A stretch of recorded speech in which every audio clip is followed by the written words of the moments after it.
Bonjour à tous. Dans cette vidéo, je vais vous donner un aperçu de tout ce qui dans notre culture et notre vie quotidienne est d'origine astrologique. Ça va être ma foi fort intéressant, du moins je l'espère. Avant de commencer, certains d'entre vous ont peut-être remarqué que j'ai supprimé ma précédente vidéo sur les signes. Je vais la remettre en ligne dans quelques jours, il fallait que j'y apporte certains ajustements. Voilà, commençons. La plupart d'entre vous savez déjà que les jours de la semaine tirent leur nom des planètes. Lundi, c'est la Lune, mardi, Mars, mercredi, Mercure, jeudi, Jupiter, vendredi, Vénus, samedi, Saturne et dimanche, le Soleil, Sunday en anglais. Par contre, ce que vous ne savez peut-être pas, c'est la raison de cet ordre précis des planètes. Pourquoi est-ce que c'est la Lune, puis Mars, puis Mercure, puis Jupiter, etc. Et ça, demandez même à votre entourage ou à un scientifique, un astronome, et la plupart du temps, il ne saura pas. Et la raison de son ignorance, c'est que c'est un ordre tout à fait arbitraire, qui n'est pas astronomique au sens propre, mais bien astrologique.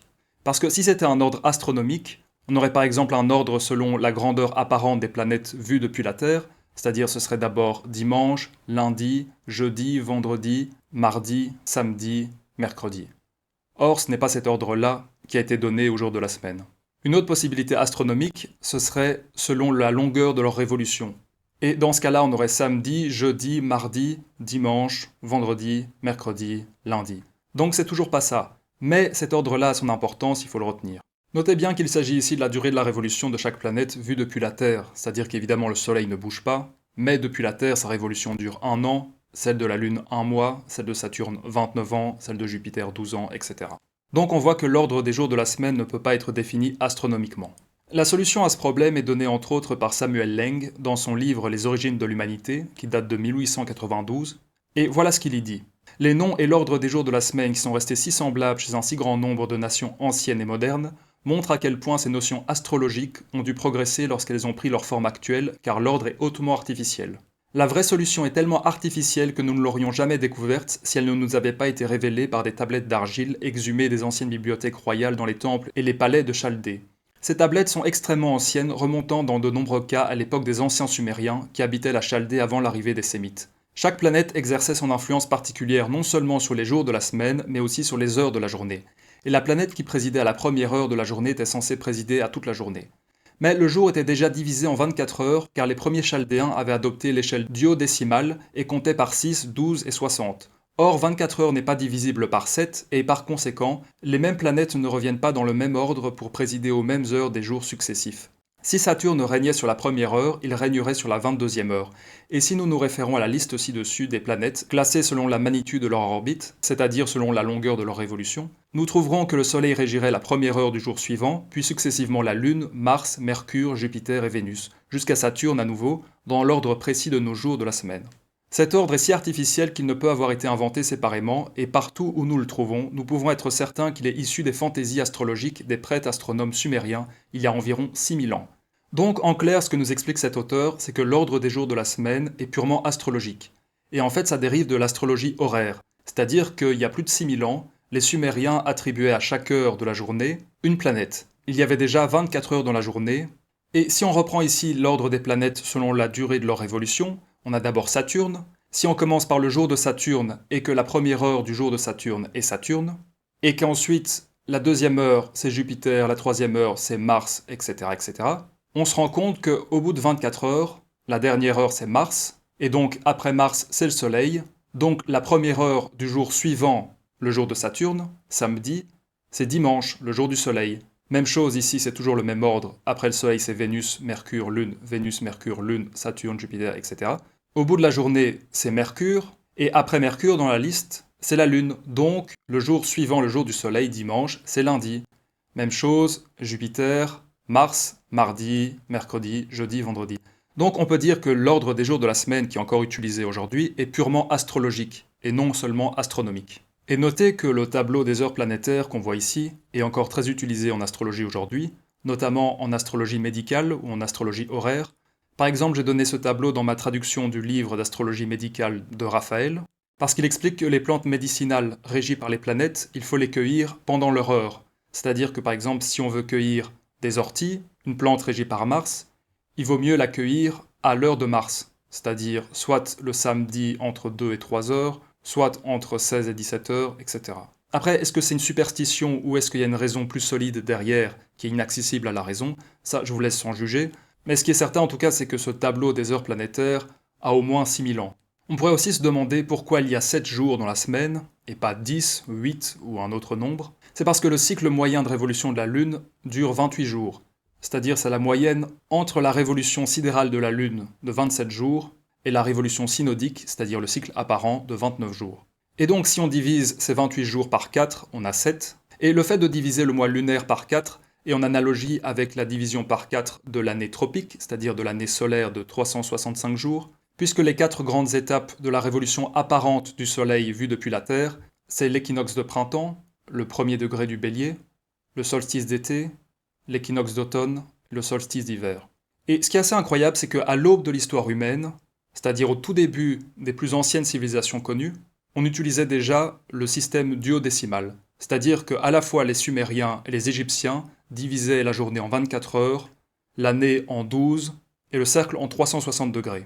Mais il y a une raison à ça en fait, il y a une raison astronomique et métaphysique. Derrière cette division apparemment arbitraire par 12 et par des multiples de 12, c'est-à-dire 24, 360, etc. On nous dit que c'est les Égyptiens qui les premiers ont divisé l'année en 12 mois de 30 jours, et le cercle en 360 degrés. Mais on attribue aussi le cercle de 360 degrés aux Sumériens. Et ils avaient remarqué en fait que le Soleil parcourait l'écliptique en à peu près 360 jours, le degré correspondant donc au pas moyen du Soleil.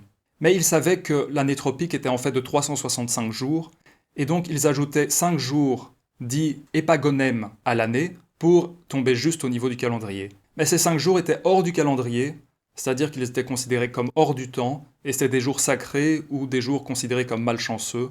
Et évidemment, 360 c'est un nombre spécial puisqu'il est hautement divisible, et donc c'est devenu un outil mathématique universel, mais son origine reste astronomique, et a un lien direct avec le zodiaque.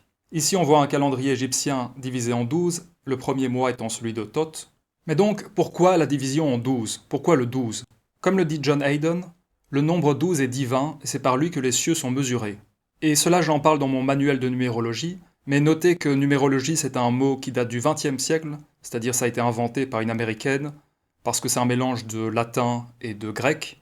En fait le véritable mot pour parler de l'étude des nombres c'est arithmologie, ou bien la divination par les nombres arithmancie, mais numérologie c'est une foutaise. Mais maintenant c'est ce que les gens recherchent comme mot, donc on est obligé de s'adapter à la demande. L'unique n'engendre pas car il est. La procréation en tant que telle procède du ternaire, c'est-à-dire la Trinité. Ainsi, toutes les possibilités de l'univers sont contenues dans ce que les pythagoriciens appelaient la tétractis. 1 plus 2 plus 3 plus 4 égale 10. L'addition des nombres figurant l'unique, la polarisation, la procréation et la première forme procréée, le 4, donne la décade divine.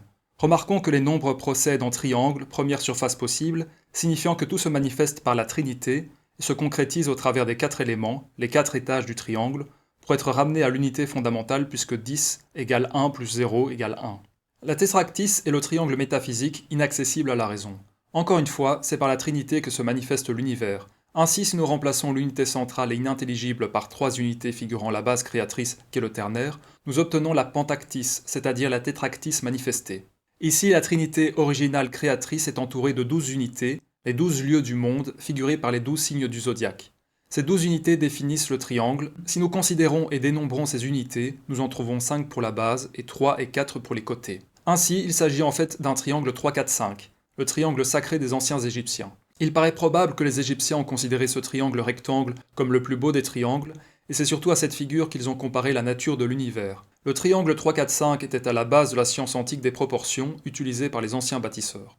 Donc la tétractis évoque toutes les possibilités de l'univers, c'est-à-dire l'unité qui engendre pour revenir à elle-même, mais c'est bien la pentactis qui évoque la manifestation de ces possibilités dans l'univers. On a donc ici le ternaire entouré par les 12 lieux du monde, qui sont avant tout les 12 signes du zodiaque et non les 12 mois de l'année, c'est-à-dire que les 12 mois de l'année dérivent des 12 signes du zodiaque, et ces 12 signes du zodiaque ne sont donc pas directement liés aux constellations.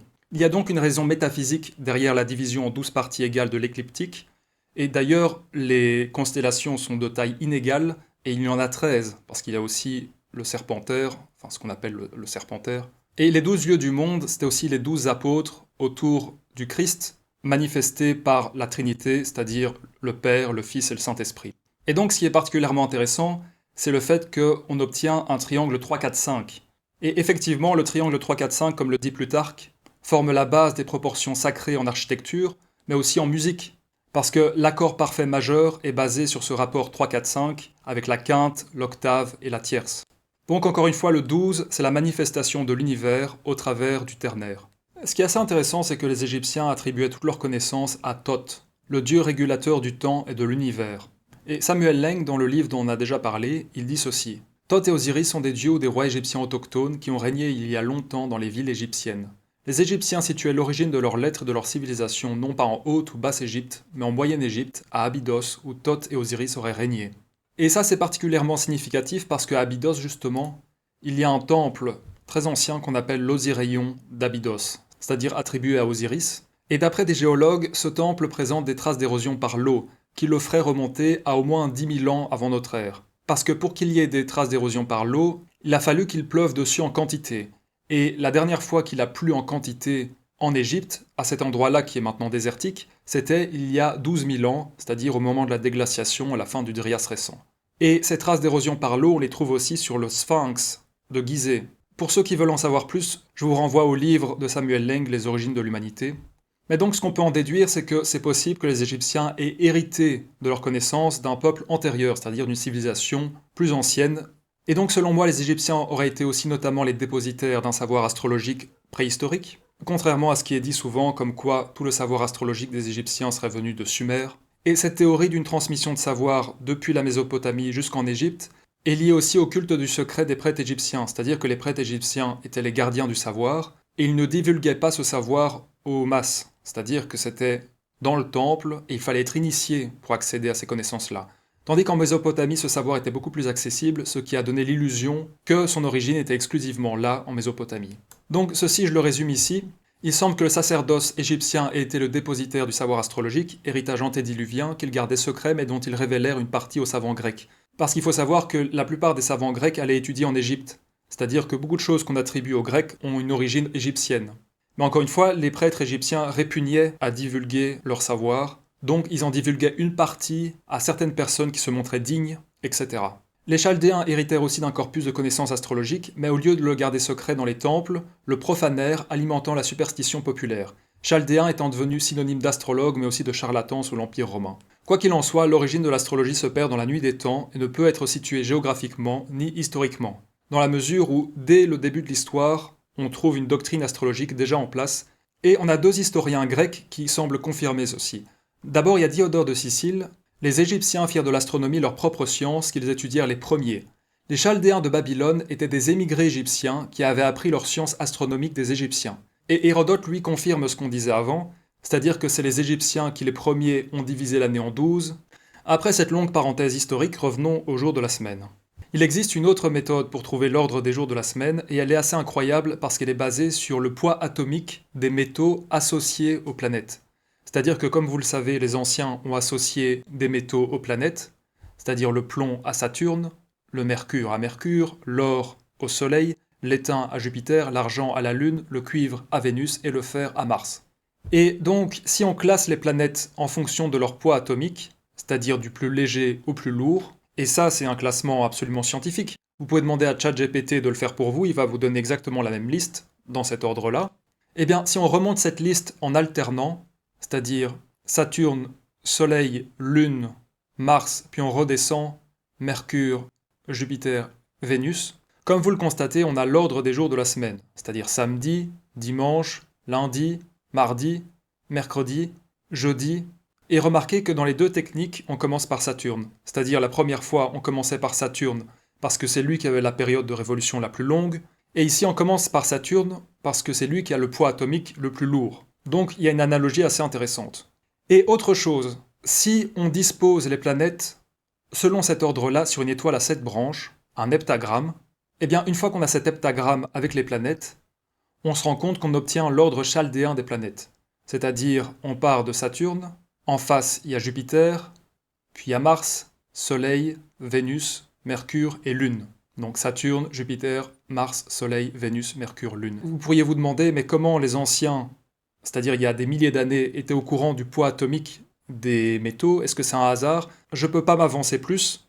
Et dernière chose, si de nouveau on prend une étoile à 7 branches et qu'on dispose les planètes cette fois selon l'ordre chaldéen qu'on a trouvé, et que de nouveau on suit l'ordre des flèches, on se rend compte qu'on a l'ordre des jours de la semaine. Et en rapport direct avec les jours de la semaine, il faut savoir que si on a un jour de repos hebdomadaire, ça a une origine astrologique.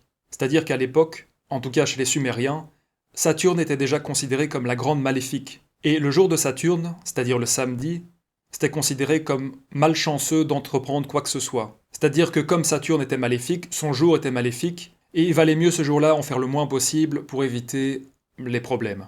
Et on voit déjà qu'à l'époque la plus reculée, le savoir astrologique était déjà plein de superstitions, c'est-à-dire qu'il avait été dénaturé pour donner naissance à des croyances irrationnelles, mais qui pourtant étaient enracinées dans les mœurs, si bien que les Hébreux avaient récupéré cette tradition-là, sauf que le jour de Saturne est devenu le jour de Jéhovah, par souci de monothéisme, et ce n'a plus été considéré comme un jour maléfique, où il fallait ne rien faire à cause de l'influence néfaste de Saturne, mais comme un jour de repos, parce que c'était ce jour-là où Jéhovah s'était reposé de la création, c'est-à-dire que ça a donné naissance au sabbat, et les chrétiens ont récupéré le principe païen du jour de repos hebdomadaire, c'est-à-dire le sabbat, sauf que eux ont désigné le dimanche comme jour de repos, ils en ont fait le jour du Seigneur, et c'est pour ça qu'on ne trouve plus la trace étymologique du soleil dans le mot dimanche, c'est devenu en latin Dominica dies, mais en anglais c'est resté Sunday, encore une fois. Et donc d'une certaine manière, si vous ne travaillez pas le dimanche et que les magasins sont fermés ce jour-là, c'est en grande partie pour des raisons astrologiques, parce que les anciens astrologues chaldéens considéraient qu'il était de mauvais augure de faire quoi que ce soit le jour de Saturne. Une autre coutume qui a des origines astrologiques, c'est le fait de fêter l'anniversaire.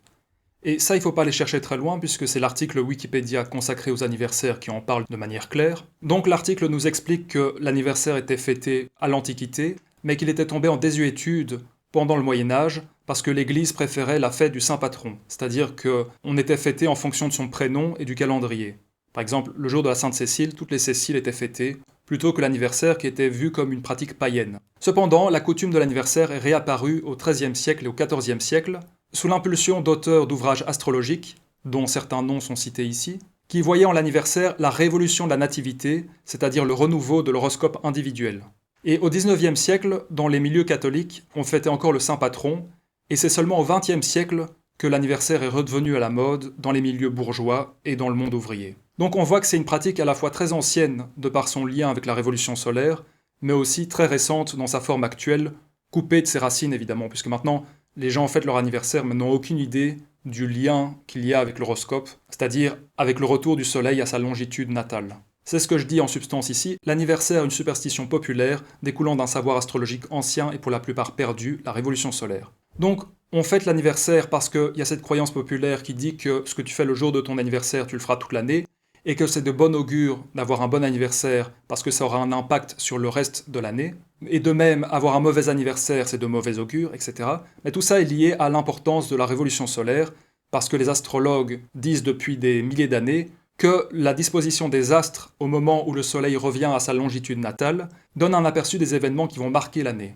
C'est donc une des méthodes de prédiction astrologique les plus anciennes et les plus authentiques. On nous dit d'ailleurs qu'au 1er siècle de notre ère, Dorothée de Sidon a écrit un traité sur les révolutions solaires mais qui ne nous est pas parvenu, et à la même époque, l'empereur romain Hadrien étudiait chaque année sa révolution solaire pour en tirer une ligne de conduite. Et d'ailleurs, quand on parle de la révolution solaire, pour l'astrologue qui est un peu savant, c'est pas le fait de fêter son anniversaire qui va changer grand-chose, mais c'est le fait de se déplacer pour avoir sa révolution solaire à un autre endroit, parce qu'un déplacement géographique va avoir une influence sur la disposition des maisons dans la révolution. C'est-à-dire qu'il y a des astrologues ou des gens versés en astrologie qui vont se déplacer le jour de leur anniversaire, prendre des vacances par exemple, pour essayer d'améliorer, entre guillemets, leur révolution solaire. Est-ce que ça marche? Ça c'est une autre question. Mais on voit bien que effectivement l'anniversaire est important, mais pour des raisons astrologiques. Et donc maintenant, si par exemple vous n'aimez pas les anniversaires, il y a beaucoup de gens qui n'aiment pas les anniversaires, moi non plus, j'aime pas les anniversaires, mais maintenant vous savez d'où ça vient, et donc ça vous libère d'une certaine manière de cette pression sociale qui consiste à dire « Ah oui, mais c'est ton anniversaire, tu dois faire ceci, tu dois faire cela ». Mais maintenant, vous savez que c'est la révolution solaire, donc il n'y a plus vraiment d'impératif superstitieux, parce que c'est une superstition d'ailleurs, qui, encore une fois, est assez récente dans sa forme actuelle. Et donc voilà, l'étude de la révolution solaire donne une nouvelle dimension à l'anniversaire, et ça rend la chose beaucoup plus intéressante que juste le gâteau avec les bougies et... Passons au langage. Richard A. Proctor, qui était un astronome du 19e, dit ceci. La foi dans les influences stellaires était autrefois si répandue que la terminologie astrologique en est venue à faire partie du langage ordinaire, de sorte qu'il est impossible de comprendre correctement de nombreux passages de la littérature ancienne et médiévale, ou d'appréhender correctement la force de nombreuses allusions et expressions, à moins de connaître la signification des enseignements astrologiques pour les hommes de ces époques. Et ça c'est effectivement très intéressant, c'est-à-dire qu'il y a des tas de mots dans notre vocabulaire, notamment en français, qui ont une origine purement astrologique. Par exemple, le mot influence, c'est l'Académie française qui le dit, c'est emprunté du latin médiéval influentia, action attribuée aux astres sur la destinée des hommes. La première définition du mot influence, avant toutes les autres, c'est flux émanant des astres et censé exercer une action sur la destinée des hommes et le cours des choses. Donc quand on dit je l'influence, j'ai été influencé, cet homme est influent, etc., tout ça a une racine astrologique, puisque la première définition, et encore une fois c'est l'Académie française qui le dit, c'est l'action de l'astre sur les événements humains, le cours des choses, etc. On a considéré, et ça c'est le Robert qui le dit, terme d'astrologie qui signifiait regarder les étoiles pour en déduire quelque chose, d'où regarder attentivement. Donc si vous dites je considère cette situation, je considère cette chose, ça veut littéralement dire je regarde les étoiles pour prendre une décision. On a aussi désastre, ça signifie littéralement mauvaise étoile, c'est-à-dire une conjonction d'astres funestes qui indique un grand malheur. Il y a sidéré, emprunté du latin siderari, subir l'influence néfaste des astres, puisque c'est dérivé du sidus qui veut dire astre. On a jovial, du latin jovis, donc qui se rapporte à l'influence de Jupiter. Lunatique, ça j'en ai déjà parlé, c'est-à-dire le caractère changeant, et ça c'est tout à fait pertinent dans la pratique astrologique, c'est-à-dire qu'à la fois jovial et lunatique caractérisent bien l'influence de ces planètes. On a aussi martial, vénérien, saturnisme, uranisme. Pour martial et vénérien, on pourrait dire oui, mais c'est lié aux dieux grecs, à la mythologie grecque. Mais il faut bien comprendre que c'est l'astrologie qui a influencé la mythologie et pas le contraire. Parce que la doctrine astrologique est beaucoup plus ancienne que la mythologie grecque. Donc évidemment, martial, ça se rapporte aux choses de la guerre, vénérien à la chair, saturnisme, c'est la maladie du plomb, l'intoxication au plomb, uranisme, l'homosexualité masculine, mais ça c'est un mot extrêmement récent, je crois que ça a été inventé par un psychologue au 19e siècle. On a aussi le mot ascendant, qui a une grande importance en astrologie, et il faut comprendre qu'à la base c'est un mot purement astrologique, c'est-à-dire que maintenant si vous dites « tiens, j'ai l'ascendant sur cette personne », c'est un usage par extension de la définition propre, qui encore une fois est astronomique, astrologique. Et ça c'est le dictionnaire Littré qui nous le dit. Première définition, terme d'astronomie, le point de l'écliptique qui se lève, tel signe était à l'ascendant lorsque l'orage éclata. En termes d'astrologie, l'ascendant est le signe du zodiaque qui monte sur l'horizon au premier instant de la naissance d'un homme et d'une femme. Par extension, penchant, inclination, autorité, influence. Influence d'ailleurs qui encore une fois est un terme astrologique. Donc vous voyez, souvent on croit que c'est le contraire, on croit que c'est l'astrologie qui a puisé dans le vocabulaire pour établir sa doctrine, mais en fait c'est exactement le contraire, puisque l'astrologie est tellement ancienne, la langue commune a été puisée dans le jargon astrologique pour en faire un autre usage, figurer certaines actions, etc. On a aussi le mot horoscope qui vient du grec, et l'horoscope à la base c'est un synonyme d'ascendant, c'est-à-dire qu'ici on voit bien que la première définition c'est le point de l'écliptique qui se trouve à l'horizon quand un enfant naît. Ce qu'il faut en déduire c'est que quand on parle de dresser l'horoscope de quelqu'un, ça veut dire littéralement déterminer l'ascendant de quelqu'un. Pour terminer, passons brièvement en revue l'héritage astrologique qu'on trouve dans la tradition chrétienne. Ce qu'il faut d'abord noter, c'est que la naissance du Christ, de Jésus, a marqué l'entrée de l'humanité dans l'ère précessionnelle des poissons. C'est-à-dire qu'au moment de sa naissance, le soleil à l'équinoxe de printemps commençait à se lever dans le signe des poissons.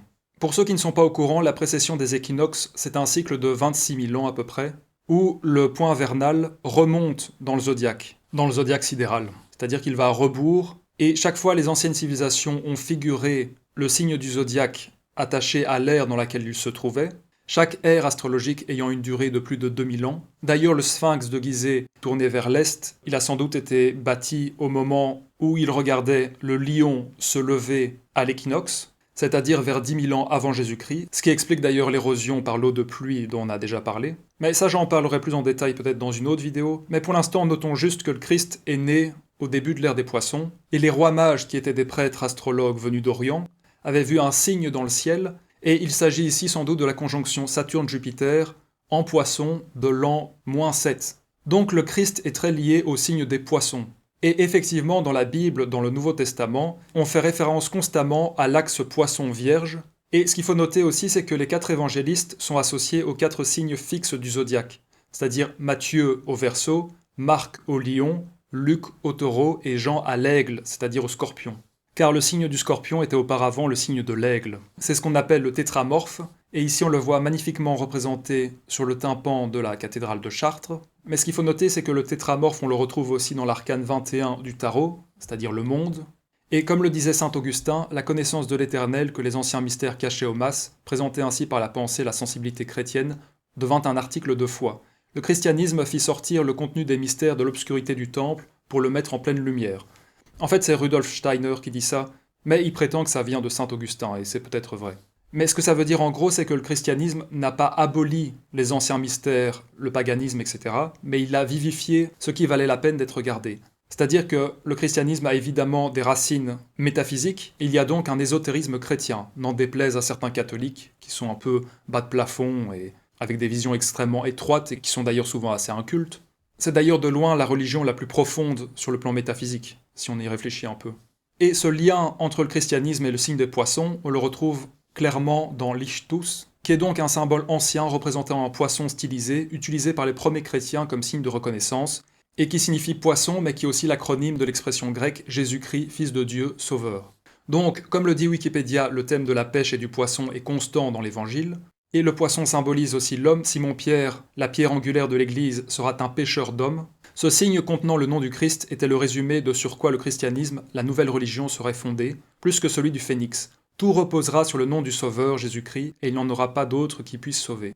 Et évidemment, certains pourraient dire « Oui, mais c'est pas ça, le poisson, ça n'a rien à voir avec le zodiaque, parce que le zodiaque c'est 2 poissons, et là c'est autre chose. » Mais très bien, mais alors comment ils expliquent que la naissance du Christ a été marquée par une grande conjonction de Jupiter et de Saturne en poisson? Je veux dire, c'est pas le hasard. Bien sûr que le poisson chrétien est directement lié au zodiaque. Donc l'astrologie est un héritage culturel gigantesque, qu'on ne peut pas balayer du revers de la main, parce qu'il fait partie de notre vie quotidienne, qu'on le veuille ou non. Même si l'astrologie ne fonctionnait pas, que c'était juste une superstition, ça vaudrait quand même la peine de l'étudier à cause de cela, du fait de sa richesse historique et culturelle indubitable. Voilà, j'espère que ça vous a intéressé, que ça vous a plu. Si c'est le cas, n'oubliez pas de mettre un pouce bleu, de vous abonner. Et je ferai sans doute une autre vidéo sur l'aspect historique et culturel de l'astrologie, parce que c'est absolument passionnant. Mais d'ici là, portez-vous bien, à la prochaine.